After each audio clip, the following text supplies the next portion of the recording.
Today's guest is one of the top strength and conditioning coaches on the planet, known for training some of the most elite athletes and also some of Hollywood's best. Join us on this episode to hear an incredible story of a 150-mile ruck which took this guy to 3 days in the hospital. You do not want to miss this. This is a special episode with Phil Daru. Anyways, straight over there, Phil Daru in the place. We've already started having conversation. This is how we do things. Yep. My man, welcome to the show. I appreciate it, brother. Man, you and I have known each other for a minute, right? I think 10 years. Yeah, so to give it a little bit of a backstory, we met for the first time, if I'm not correct, if I'm wrong, tell me, when you came to my Boca Raton location. Yep. And you were your dad, right? No, sorry, your friend. My business partner, yeah. Your business partner. And that's when I had the private facility, and we were full of a hodgepodge of different gym equipment. Yeah. And Phil came in interested in picking up the whole lot. The whole thing. The whole thing. It was one of those things where, like, I had the gym that was successful, right? Yeah. And then I seen how you set it up, and it was a private area, and I was like, man, I want to do this. This is where to go. And so I think going to you, and then obviously meeting you, getting with your brother too as well. He ended up being an intern for me. It was awesome. But full circle story, bro. Like, we met, and then his career truly took off, because you were in Port St. Lucie at that point in time, right? Was that Port St. Lucie? Solely Port St. Lucie at that point. Yeah. And you were commuting to American Top Team pretty much every day. What's that trip? It was about an hour and a half. Every day, or 1 hour there and back. I still do that. Really? Yeah, so the gym that I have now is in Deerfield, which is down the street from ATT. Yeah. And it's been now 7 years that I've been making that commute. And I go to Miami too, because I work with Timberland. Yeah. So we got the Miami trip, which is, in some ways, and depending on the traffic, you're looking at 3-hour trips down and then 3 hour back. We're sliding in the names here, but for all the fans that don't know, this man right here has truly taken training to the next level and taken his athletes to the next level as well. You've trained with the best of the best, people I can call my friend as well, from the Dustin Poiriers to the Joannas to all of the above, all the savages that you see coming out of American Top Team. They were all doing strength and conditioning with my man right here. And then a few years later, when my brother came over, he took him under his wing and gave him the opportunity to flag him and train with the best of the best. So, and you guys now are both in your own stratospheres. Luke now has gone back to the roots of rugby, and Chicago Hounds is now its home.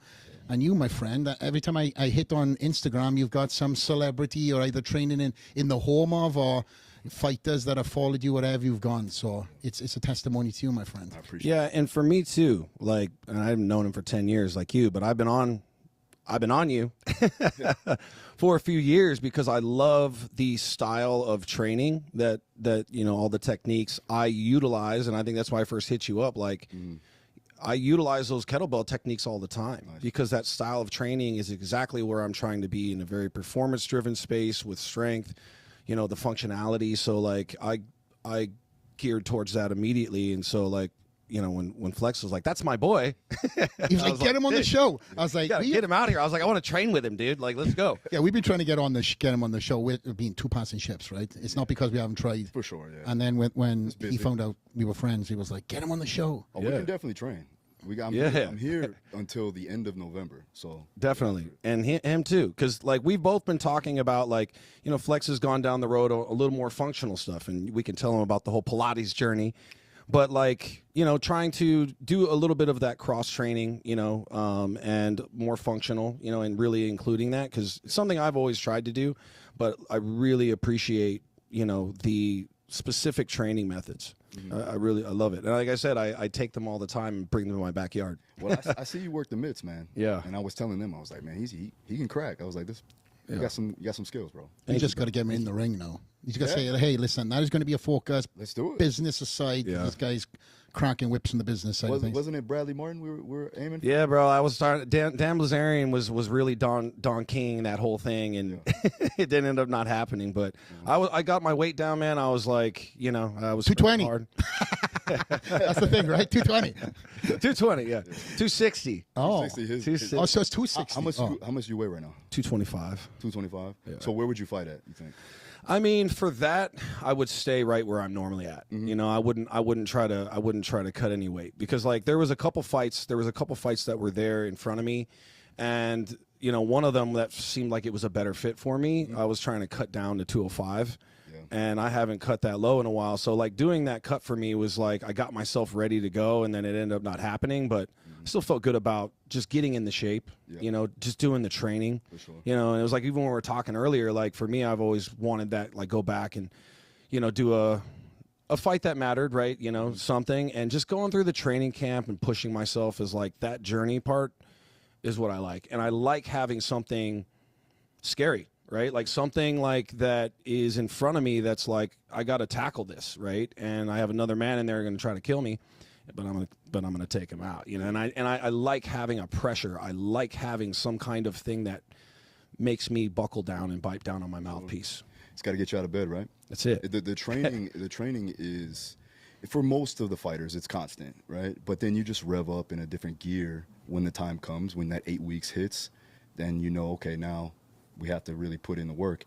And I think that if people can stay, like we talked about, stay ready, right? The biggest thing is staying ready at all times, being 80%. I like that, you know, but always having something to strive for, and look at your limiters, right? What is the limiter? What is a technical limiter that you have? What is a physical limiter that you have? And at that time of off camp is what we call it, we want to work on improving that. So for MMA, let's say, for instance, you come from a kickboxing background. Okay, so your limiter may be jiu-jitsu, it may be takedown defense. We want to utilize our time right there to improve on those limiters, so that once we get into camp, now we can hone in on our skill set, develop a game plan around our skill set, and then again, we lessen those limiters, so now there's no gaps in the system. Right. And like I would imagine, you know, coming from an MMA background, right? And, you know, for those who don't know, he was also a fighter. Right, going through your training programs and the style of training, did you see a gap in physical training? Like, did you see, like, we can do this better? There's an improvement that can happen here. Like, did you feel like that's where you found that when you were a fighter? Personally, I started to develop it once I started working with other fighters. And I wish I would have known what I've known now when I was fighting. They say that makes you better, right? Like, I've heard that. You live the life, too. That's the thing. Yeah, one thing that I can connect with those fighters is that I know how it feels to cut weight. I know how it feels to go through a fight camp. I know how it feels to make that walk. I know how it feels to step in the cage, feel the canvas, you know. And that's a connection that you must have with an athlete. And the biggest thing for me is that understanding how they go about their day-to-day practice. Right now I'm living with one of my fighters. He's a boxer, Robeisy Ramirez, and he knows that I understand the process, right? I'm a little bit older than him, but the thing is that I know that, okay, I know what it takes to get up, make sure that your diet is on point, make sure that you're getting to the training, make sure that you're doing multiple trainings throughout the day, and then the recovery is most important on top of that. But you have all these other stresses, right? Because you have daily living, you have family, you have other obligations. So that is another added stressor. So the biggest thing that I was able to understand was fatigue management. And especially in MMA, because there's multiple modalities of training that you have to go through, is finding out what's the best way to recover from each training session, and then formulate a process plan so that you can keep progressing down the line. And if you have that, then there's going to be there's no chance of you actually getting to that point where you overtrain, because let's face it, in the fight game, it's prevalent. Yeah. So we want to make sure that we minimize that as much as possible. You mentioned recovery. Jump in here. I was going to say, sorry. I was going to say that, man, I was a ridiculous overtrainer. Yeah. Most of my life, and there was times where I was hitting plateaus and not understanding. I'm like, dude, I work out more than anybody I know. Like, I'm in the gym three times a day. Like, how is this, you know? And then it was like those tweaks in nutrition. It was like those tweaks. And honestly, it took me a long time to understand that resting is training, and you have to have that rest. And I still have a problem with my rest, right? But yeah, you have to plan that rest just like you're planning the workouts, right? Yeah, and it's accumulated fatigue, it's accumulated stress, right? And stress is systemic. So the goal is to figure out, you know, what's going to be the most that we need to do to recover from. And you start off minimal and you work your way up to maximal. But you definitely want to hit your targets. but just make sure that you're starting at a good point to where you can progress. Because if you start too high, you set the ceiling too low, then you can't go nowhere. It's the same thing with a diet, right? If you start with the calories too low, there's nothing to pull from. Yeah. The recovery side of things is very interesting to me because thankfully I had a great coach from the beginning of my career who emphasized rest days as much as the work days.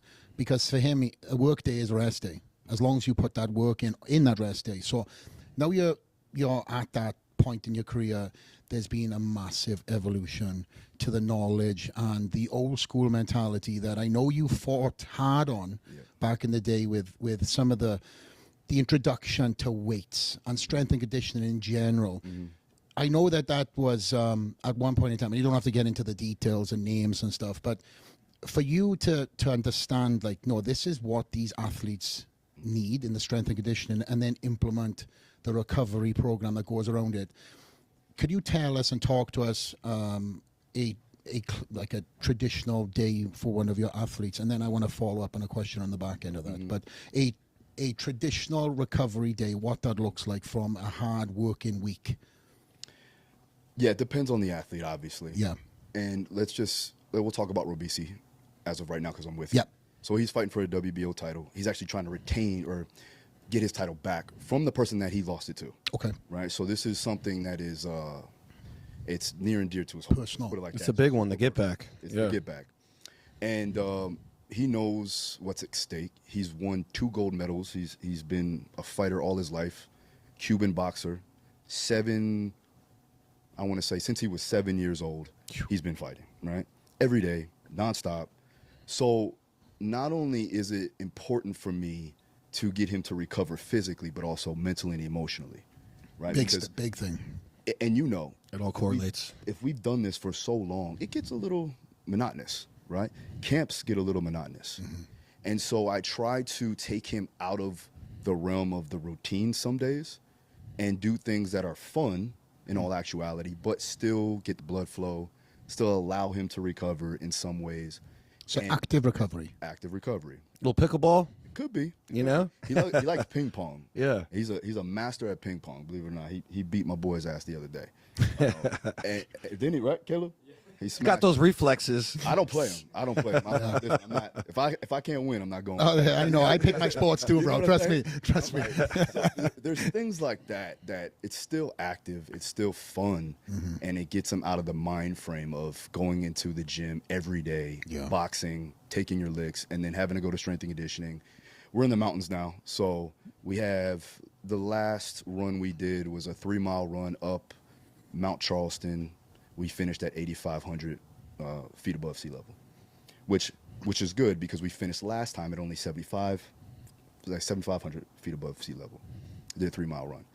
The good thing about that is that we can go at a slow pace, at a zone 2 pace, but he's still getting the benefits of blood flow. He's still getting the benefits of increasing erythropoietin, right, red blood cell count.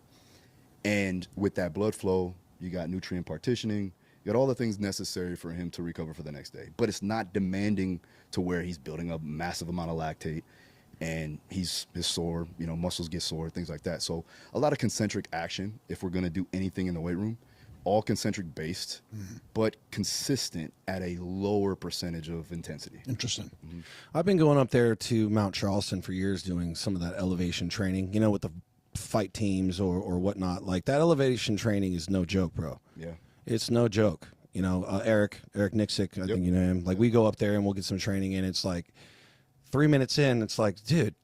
Don't you feel like you've done 10? Yeah. Like it's just everything is just a little heavier. You're out of breath like this, and your arms are everything feels a little bit slower, For you, how long do you spend in the mountains right now? You've been here for how long? We're going on 4 weeks. How long has you been able to kind of feel that next level take place? When we come back down, when we really train, so train low, live high. So, but how many days, weeks does it take for you to feel that? It depends on the person. Okay. For me personally, I felt it the first week. It was hard for me to even just lay down at and night. Breathe because I live in sea level. I'm in Florida, so for me, sleepless nights, and I was waking up like out of breath, shortness of breath. Now I feel acclimated. Now we're getting, so I would say about a week or two, you know, to truly get acclimated. I can't say for everybody. I have to look at the literature too as well. But the good thing about Robeisy is that he's used to going up to that altitude. So we live there primarily. We're spending most of the day there too as well, and obviously throughout the night. So I think it's good. We were originally going to go to Lake Tahoe, and it was just away from his camp, his boxing trainer, Salas. And so we wanted to stay here, so we went up to Mount Charleston, which it does actually work. It's just a farther drive. We have to.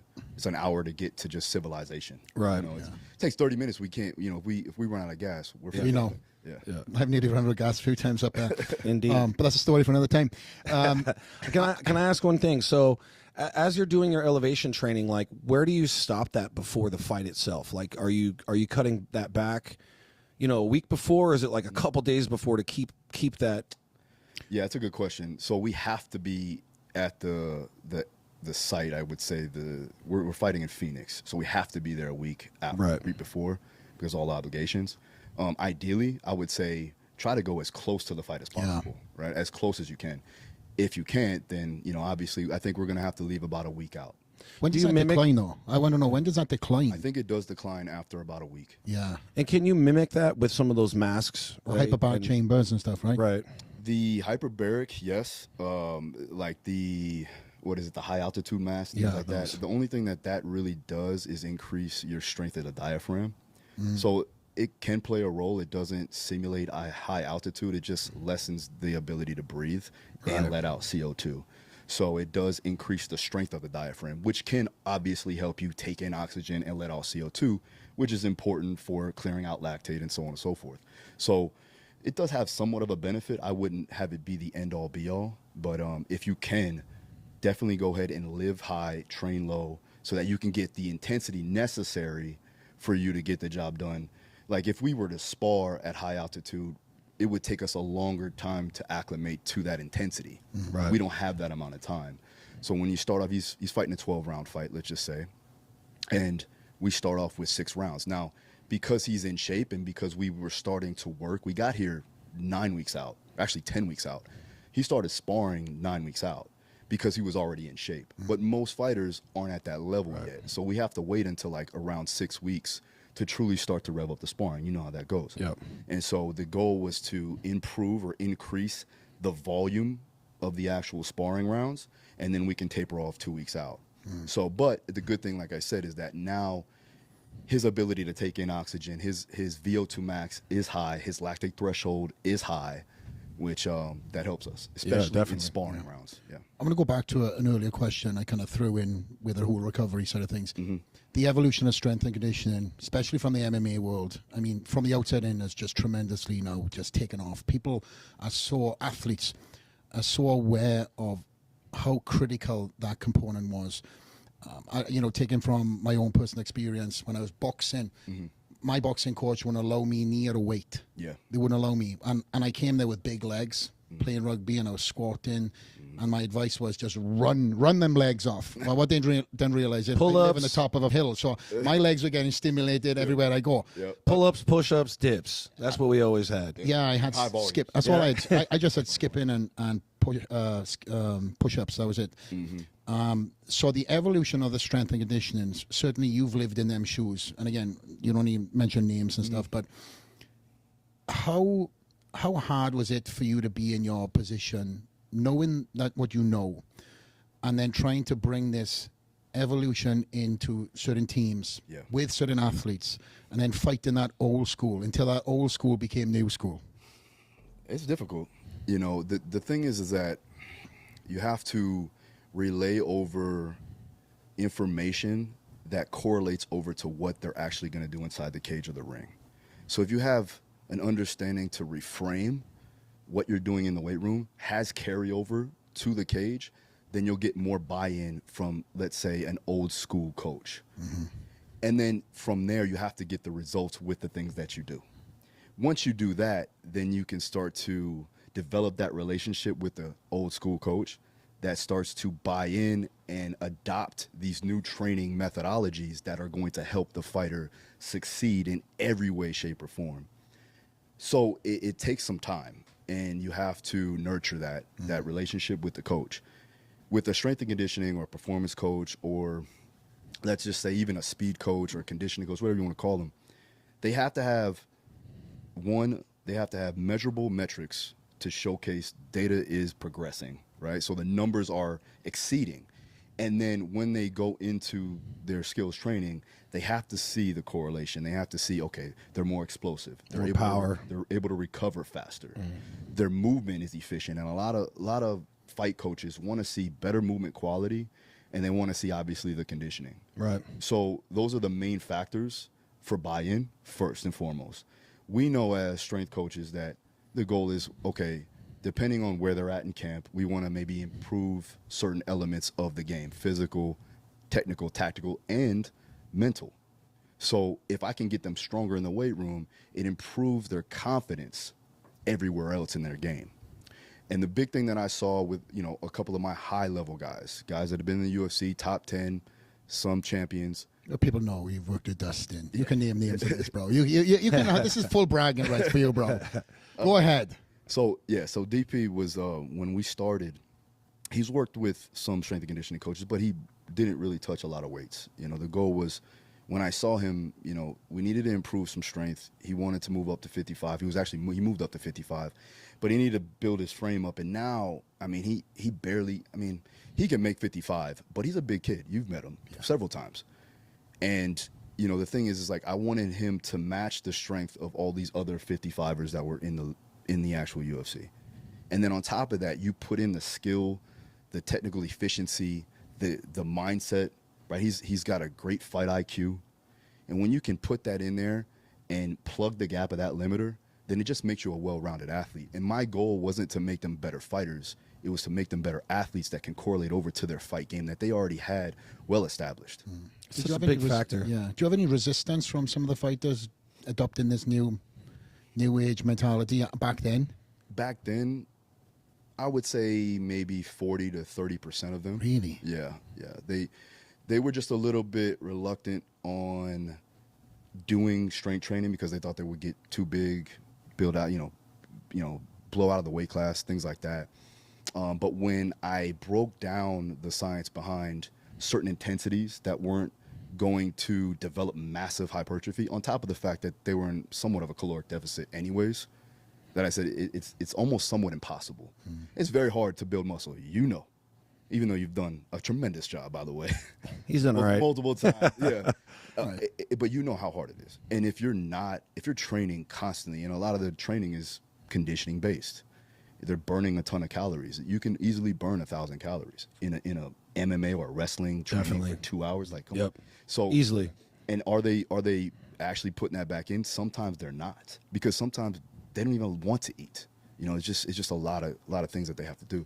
So when I broke that down, it was more like, okay, cool. And then they started getting stronger, right? They started getting more neuromuscular efficiency, more coordination, more balance, more control, that when they got into a position, let's say, cage wrestling is very physical, right? When they feel that they have control, they have stability, they can maneuver their opponent or their training partner wherever they need to go, they go, man, this is really working, because I didn't feel that before. I was technical and I knew how to get into good positions and I was there at the right times, but now I just feel really solid, and that's the feedback that I'm looking for. That's got to be good feeling for you too. When you've gone through the fight camp, they're going through it the other side, and they get that data feedback to you during that time period. Yeah. And the ones who are on the fence, like, okay, I'm sold now. What else can we do? Yeah. But you mentioned the mentality, the mental resilience. How much of that played a part in your role as a strength and conditioning guy?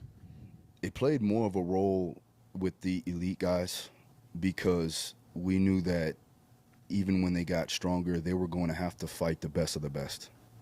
And it becomes, and this is why I'm actually trying to go back, I am going to go back and get my PhD in sports psychology, because I feel like that's something that I've been doing primarily, and even as a fighter. We go in there and it's very mental. It's a big deal. I mean, it's honestly, when I look at guys, and for years, people say, like, they look at Floyd Mayweather and they're like, he's full of himself or whatever. And, I would train and I would watch him, and he'd sit and he'd shadow box in the mirror for 20 rounds, and the entire time, best in the world. No one could touch you, and he would talk to himself that entire time because he believed that he was the best in the world, and he mentally was so strong and hardened that, like, other people would say, he's full of himself. They're like, no, he's confident. Like, he believes in himself and his ability, and, like, that's such a powerful thing. And you see guys when they have that and they're going on a run and they get clipped, and once they lose that edge, it's tough to get back at times, right? It's like the best in the world say that over and over again, right? And we'll joke, and I've seen Dustin say it many a times, and Dustin, man, he's very humble in a lot of ways. He's a dog. Tremendous guy. But if you talk about fighting, he's like, no, I'm the best in the world. Literally will tell you that. Straight face, no joking, because he believes it. And you have to say that. You have to say that over and over again because it becomes true. It becomes true in your mind, and then eventually it starts to manifest in the fight game. That confidence, too, when you're walking in the ring, right? It's like, I used to get really nervous before the fight, like almost couldn't like pick up my arms. Like I'd be in the back, I don't feel good, like I'd be in this like little nervous mode. And then the minute I stepped into the ring, it was like, there's no way, there's nothing this guy's going to do that I haven't trained or prepared for, and it was like this, like, boom, like now I'm in kill mode. But like having and knowing that I went through some of those things, and also like someone like yourself who understands what those feelings are about. Like someone once told me, like, hey dude, calm down. He feels exactly the same way in the other dressing room. He's nervous. He's scared in there right now. So just understand that you've done the prep work and you've sparred with better guys and you're ready. It's important. Just another day of training. Important. We like to say, like, now it's time to put all the tools together that you've been working on and sharpening the axe, and now it's time to use it. And I think that, I felt the same way, man. I've been to the point where I was so stressed that I could go to sleep. Like, my sympathetic nervous system was through the roof, and I was like falling asleep. I had to get candy to wake me up, But it's normal and natural because you care. If you didn't care, that'd be a problem. If somebody's like, I'm good, right? That's a little alarming in a sense. Have you seen any athletes that are too cool in that circumstance? I've had a couple, but the stakes weren't high enough, right? So you have, like, some fighters are like, it's just another fight, and once they understand that it is another fight, then it becomes, okay, well, how much are you willing to go in the fight to win the fight? Because sometimes fighters will go into a fight trying not to lose, as opposed to going for the win. Right. You see that a lot. There's two different things. Interesting. Right? They try not to lose. They're not going to take any risk. Right? They're just going to play it safe. And sometimes that's okay if you're winning in the fight. Right. Right? Let's say it's a 5-round fight. You won 4 rounds, coast. Don't take any more risk, obviously. But if that's not the case, the first round, and you're not trying to go after him and trying to win, then ultimately you put yourself in a bigger position to lose regardless. The mentality side of things, you went back to the sports psychology, it's for me a huge interest. We talk about it all the time on the show. The mentality to any elite athlete is elite, right? But it's been forged by so many different factors, confidence, trauma, pain, discipline. It's just this hodgepodge of everything that's just formed this mindset. And in fighting, of course, you're only as good as your last fight. That's the term, right? But in reality, when you're at that level, you're not. You're facing the best. In that top 5, everybody could be a world champion on that given day.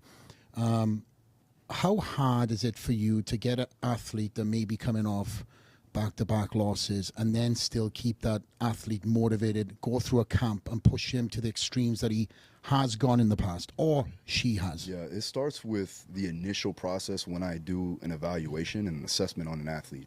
If it's my first time working with them, I will run them through. First, we'll have a full-on conversation before we even step on the training floor. We'll have about an hour and a half just talking, right? Just getting to know you. And I also have to know what type of personality is dominant in you, right? So I run them through a big 5-factor analysis test, and it's been popularized now by Jordan Peterson primarily. But the goal is to see what trait dominance do they have. Are they very open-minded? Are they conscientious? Coachable. Well, yeah, right? but that's gonna be dictated off of their personality traits. If they're coachable, they're very open-minded. They want variety too as well, and in some cases, those are the A-type, dopamine dominant type of individuals. I get excited, bro, when I learn new stuff. Yeah. Like I love that process. Then you have guys that are very conscientious, that love routine, that if you put something new in, they ask you why, what's going on, why are you doing that? And it's almost nerve-wracking for them. Yeah. And some fighters, depending on the person, right, I have to dictate my training process, my communication towards who they are as an individual. So when they come off of losses, I fall back to that, right? What is their why? What is their deep why? Let's peel back the layers and find out what the deep meaning of why you're actually stepping into a cage or a ring or on the mats or whatever the case may be. And for you, stepping on stage, what's the point?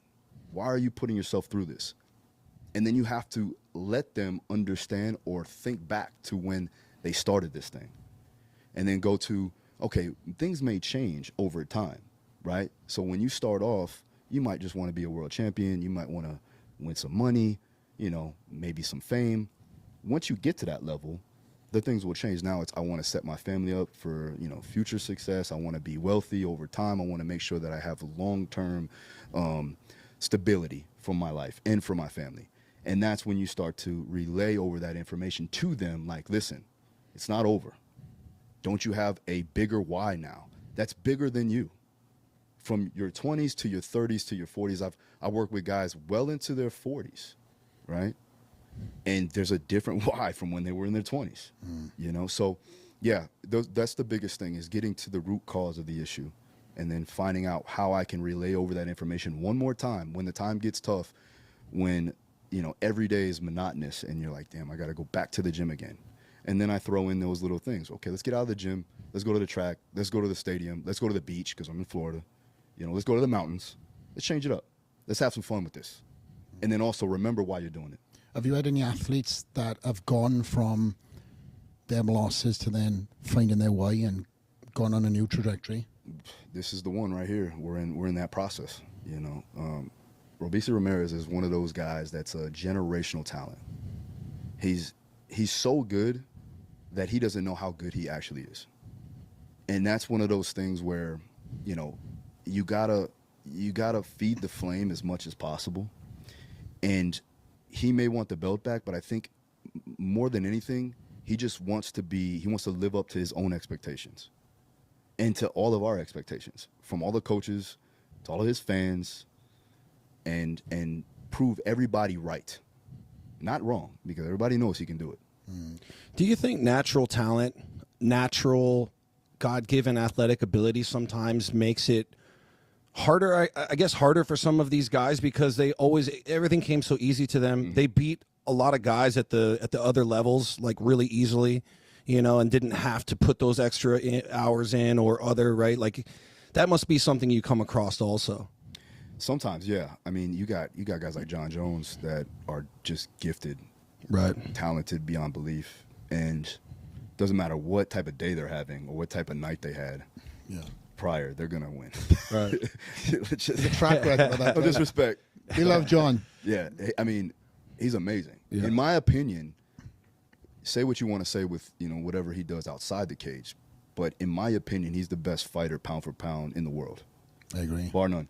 Now he has natural God-given talent, and so for me, if I were to get with John, I would try to find a way to spark interest into trying to get as much 100%, 110% out of that talent that he has inside of him to relay it over. And that's when he's untouchable. Right. Right. So whatever that can be. And a lot of it comes down to just like having fun. Right. Having fun. If you look at the ties, if you look at, even with Cuban boxers, they have fun when they spar. It's not going out there to kill each other. It's going there and helping each other find new ways to articulate their ability to win a fight. And the biggest thing is that you have to be able to find that out, right? You have to go in there and try things.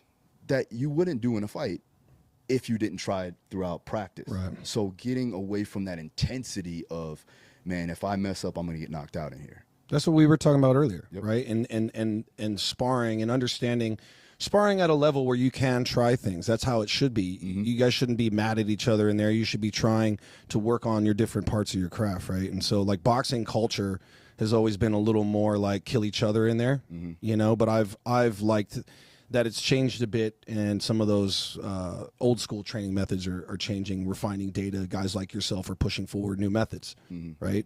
Because a lot of guys probably left their careers in the gym, you know, in some of these sparring sessions. Yeah. I've had crazy sparring sessions that I thought I was fighting in. It's like more than an actual fight, right? Yeah. But one thing that you know, just understanding from, you know, myself, right? Like, because I was athletically gifted, I was able to get away with a lot of different things for a lot of years and still be very successful against guys. And as I got older, I realized I need to be more Bernard Hopkins. Like, my technique needs to be tighter, and really working on technique, right? Because I feel like if you have, you know, some of that athleticism, Roy Jones, right? And you're just so there, like, as you get older, right? Like, you have to improve on those skills. Is that something you feel is... It's necessary. You're maturing as an individual, though, too, right. as well, not just as a martial artist. Right. Right. So you're maturing in all aspects of life. It was funny because, like, Caleb here is 20 years old, right? So we were having wine last night. Me and my boy, you know, he's 38, I'm 36. And it's like, he's like, you guys like wine? And I'm like, we didn't like wine when we were 20. No. Right? Like, you just develop a taste for it now. Yeah. You're just getting old. You just know you're getting old. Yeah, we gotta drink something. You still, just right? become a little bougie too. You know what wine is nice and what's not, right? Little Jesus Big juice. fact. Yeah, exactly. Big fact. So you definitely change as an individual, and that changes your outlook on preparation too as well. Right. Yeah. Talking of preparation. Is that Talking about Did you just swallow us in? No, I did not swallow mine. I thought that's what happened. No. Let me get that in out of my mouth. This is a live show. Talking of preparation. You just put yourself through one hell of a ruck. And, mate, I followed the journey. And obviously, I want the audience who don't know what you've done to spell it all out. Obviously, it was in the name of charity as well. And without me butchering this, I want you to tell the story of how you went about this and the story that unfolded. Yeah, so a ruck march primarily is from military, right? And so my goal was to put myself in a position of a lot of my guys that I look up to, that I can call friends, and raise money for certain charities at that time, and put myself through a difficult situation in order for me, one, to find myself again, right, and try something somewhat dangerous in a way, to overcome obstacles, to overcome the odds, and to really find out who I was. And sometimes you have to do that, right? It's either, you get in there, you go for a hard training session, but I wanted to take it to the next level. And so I had a 60-pound ruck that I put on my back. My goal was to do 150 miles. And it was, we didn't know how this was going to go because nobody's really done it like with how I was doing it, right? So I had 4 days to accomplish the goal. And there were some things that needed to be, that we didn't understand, that kind of went astray.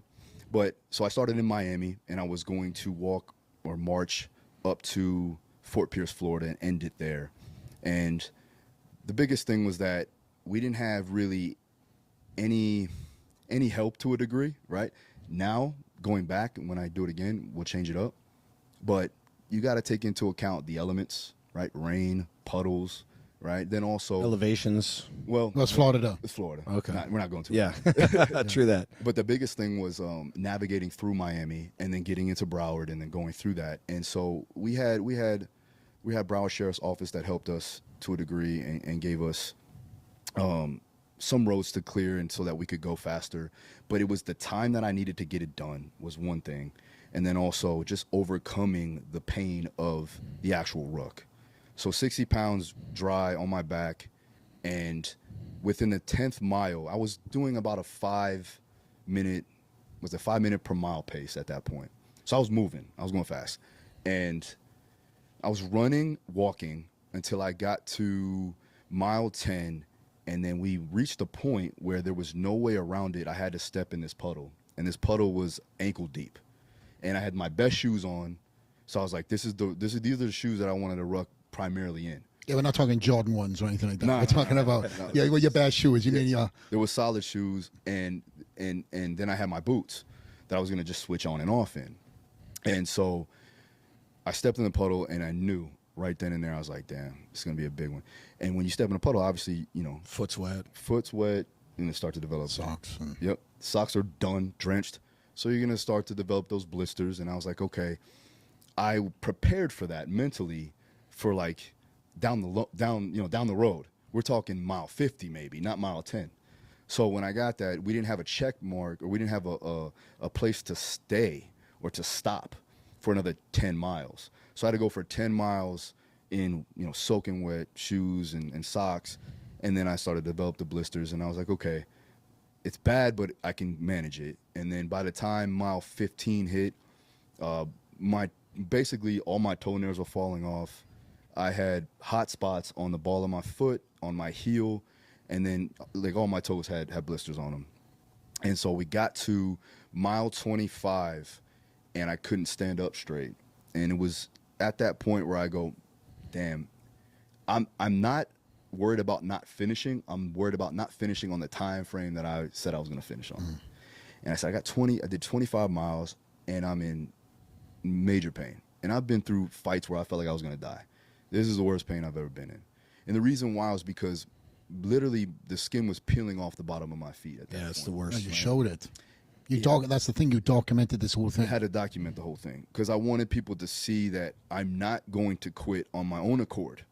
I'm not going to quit physically. I'm definitely not going to quit mentally. But I have to go as far as I possibly can, physically, mentally, emotionally, everything. So by mile 25, at this point, I'm just trying to wrap everything up. Jose, my guy, he's a Marine. He looked at my feet. He goes, yeah, I mean, we've been through worse, so we can do this. And I was like, all right, cool. So wrap this thing up. We duct taped it, whatever we could, mold tape and duct tape. And at this point, I've been up for about 30 hours, maybe somewhere around 20 hours, something like that. And then we went out, and I marched another 10 miles. By that 10th mile, I got to Boca. They looked at my feet, and he goes, the same person. He goes, this is the worst I've ever seen it. He's like, and this is when I was sitting in the RV, and I was documenting it. And that's when basically 4 of my toenails were gone. My big toe, it was like busted up. It's still gone to this day. But it was messed up. And I was in pain, and it was hot at that point. It was probably around 98 degrees. So whatever. It's tough to deal with, right? It's like, I mean, you just have to just block the pain and just go. Yeah, there was no point in time where I was like, I'm stopping because it hurts. That wasn't the issue. It was, I want to make sure that I can get to the end goal at that time frame that I said I was going to get. So just wrapped it up again, kept moving. Now at this point, I went from basically somewhere around a 10 minute per mile pace to 20, 22. So now I'm like crawling, basically, like just slowly trying to get through it. And every step felt like I was walking on broken glass. And my back was fine. Everything else was solid as far as from a strength standpoint. I had no problems there. Just my base of support was going through it. And so I got to right around Delray Beach, and I was going up Atlantic. That area. I was going up this bridge, and one of my guys started videotaping me, and I didn't even see it. I was in tunnel vision at that point, and he asked me and I cleared everybody out because I didn't want to be around anybody at that point. I just wanted to be alone. I wanted to be left in solitude so I could just put my mind in a different position, and it wasn't on them. I had to do this on my own. And so at that point, I'm like, listen, it's either you are going to go through this painfully and get it done, or you're going to fold. And you said what you said. You said you were going to finish. And every time I wanted to quit, and trust me, every step I wanted to quit. Every step I wanted to be like, you're good, And you know how that goes, man. You get these voices in your head telling you, this guy and this Shut that shit out. Yep. Yeah. It's two. Yeah. It's like the dichotomy, and you go, shut up, you're right, keep going. Shut up, you're right, keep going. And that's all I kept saying. It's like, just keep walking, one foot in front of the other, one foot in front of the other. And so I had a goal. I was like, all right, I want to get to, at this point, I've been on my feet for 30 hours. I've been up for 60 hours, no sleep. And I started to feel like legs started to shut down, everything started to hurt, cramping, all of that.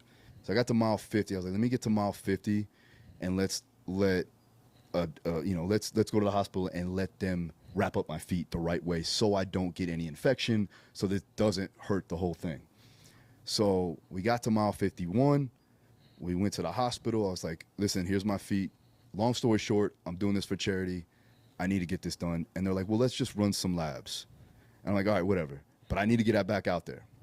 So they ran the labs, and they're like, listen, we know you have to do this or whatever. Like, they didn't even understand the process. And they were kind of looking at me like I'm crazy, for doing this. And they're like, your creatine kinase levels are like 10x of what they should be. And so usually if you have a hard training session, you're at like 300, right? I was at 10,000. So they said, and I was starting to piss blood at this point. And they said, if you don't stop, you're going to have kidney failure. And it's going to take you a long time to get out of this. And So full-blown rhabdo.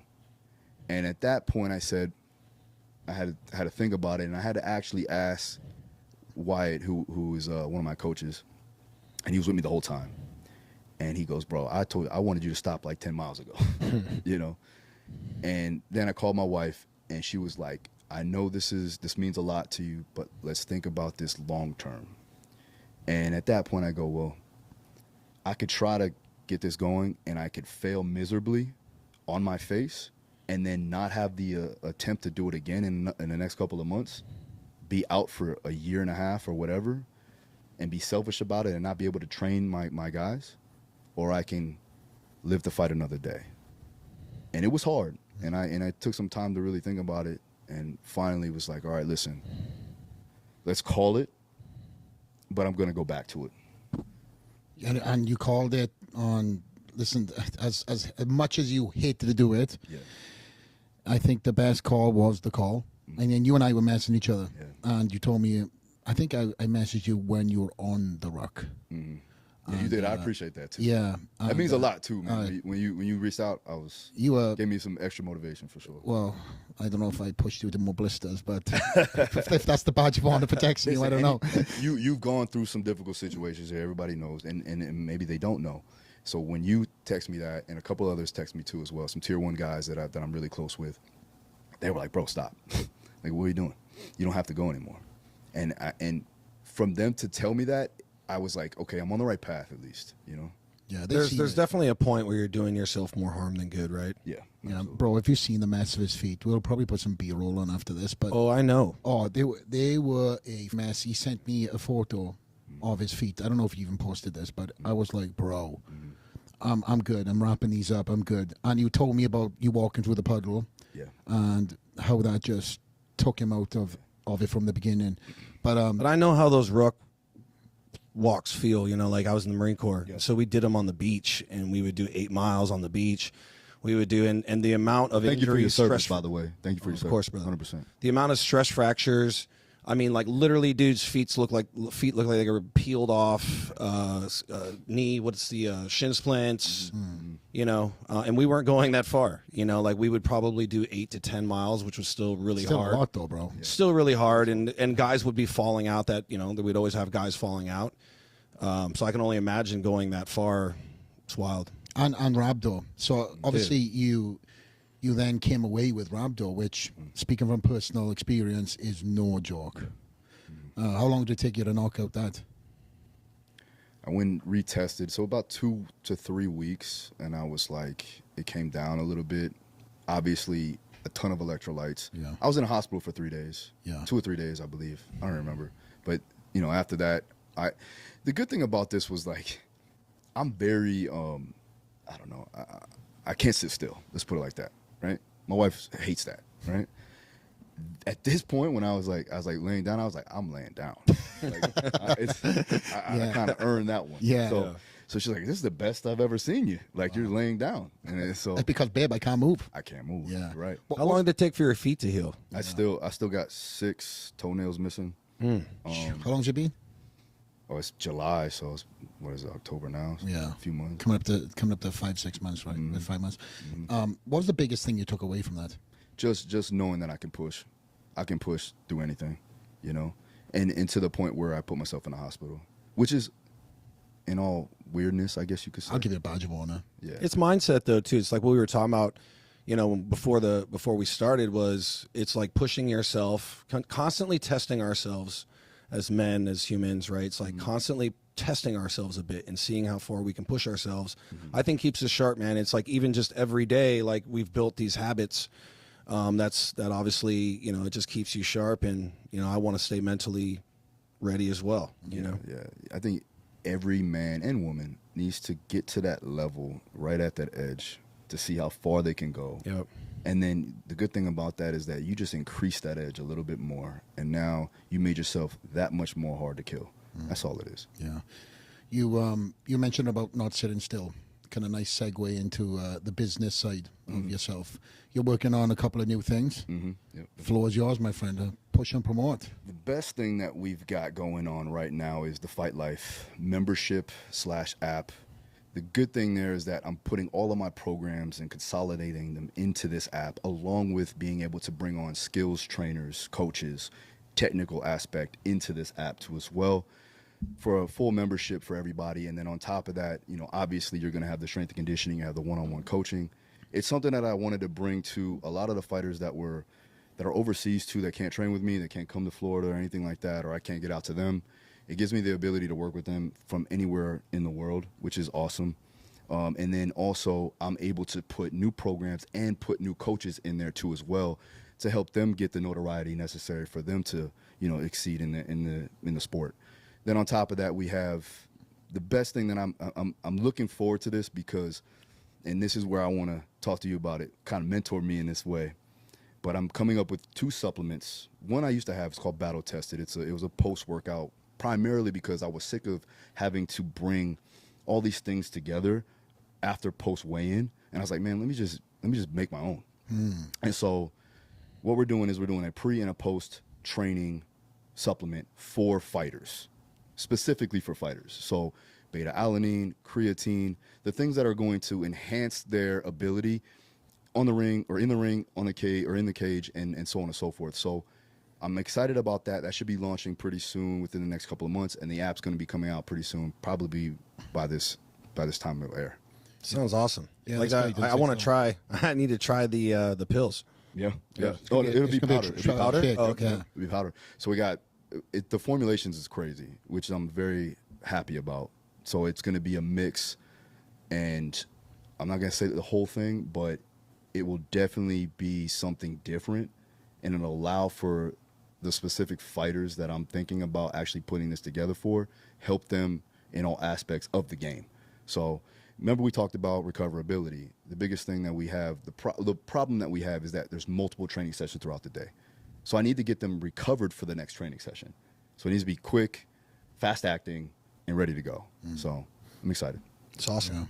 Yeah. Well, for me, my friend, I'm just glad to have you on here. There's always something new. There's always something exciting that's going on. And because you and I see each other periodically, because obviously you being on the East Coast, me being on the West Coast, but every time you come to Las Vegas, whether it's you've got a fighter, or you're here for speaking engagements, or whatever else you're doing, it's great for me to see this evolution.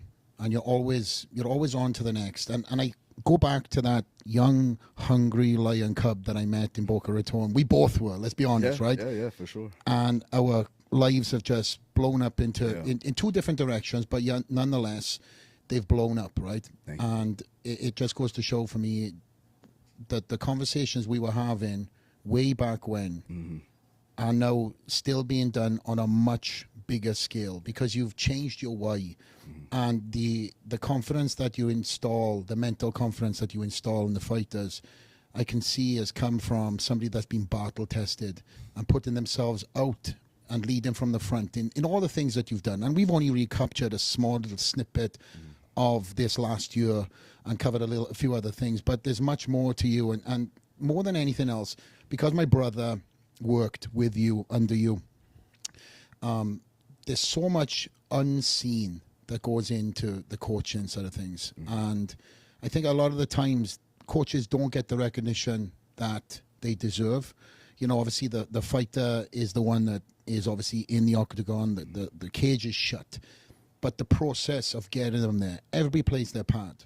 You know, every coach has their influence, their touch in that fight to become that better version of themselves. And for me, mate, I see what you do, you know, and the unseen I don't see, but I do know, coming from our mutual friends. And you're an incredible coach and somebody that truly pours his heart into each and every one of these athletes. Hence why you've been out here for so many weeks in the mountains, away from your family, putting that full focus into this fight camp. It just goes to show who you are as a coach, my friend. It means a lot coming from you. You know that. I hold you in high regard. Look at you as a mentor. And I actually said this before we walked in. I said, man, he's doing a great job, man. Like, I remember that Boca gym. I remember that. I was like, and now seeing the pop-ups and all this other stuff. But, bro, 100%, you're the man. I appreciate everything. And thank you for having me. Oh, man. We've been trying to do this for a long time. We've been trying to do this for a long time. And right now, obviously, we're running on parameters because we're all so busy. Yeah. Phil has got his time slot. Yeah. J-Rock has got his time slot. And I'm the one today that has cleared my whole day. So I'm the one that's not going to keep on jumping. Very rare. Over here. Very rare. Very rare. But nonetheless, my bro, if there's anything that I can do for you whilst you're in town, you know the score. This is your home from home. You've brought other athletes here, and I appreciate that. And when is the big day for the next upcoming fight? December 7th. December 7th. Yeah. In Las Vegas? Or you said Arizona, right? It would be Arizona, Top Rank Promotions. And, we're looking to get the title back. And who is he against? His name is Espinoza, tough Mexican fighter, 6'1", so he's tall. Oh, 6'1". Yeah, at 126. Wow. Shit. Yeah. So we got it. Yeah. And, I mean, he did a good job. We wobbled him in the first round, the first fight. This is when I wasn't working with him. And he came back to win the fight. But it's a whole different Robeisy this time around. Well, my man, Phil Daru, trainer to the stars in Hollywood, all the way to the guys in the cage and the ring. It's a pleasure to have you on Straight There. Rock, we are out.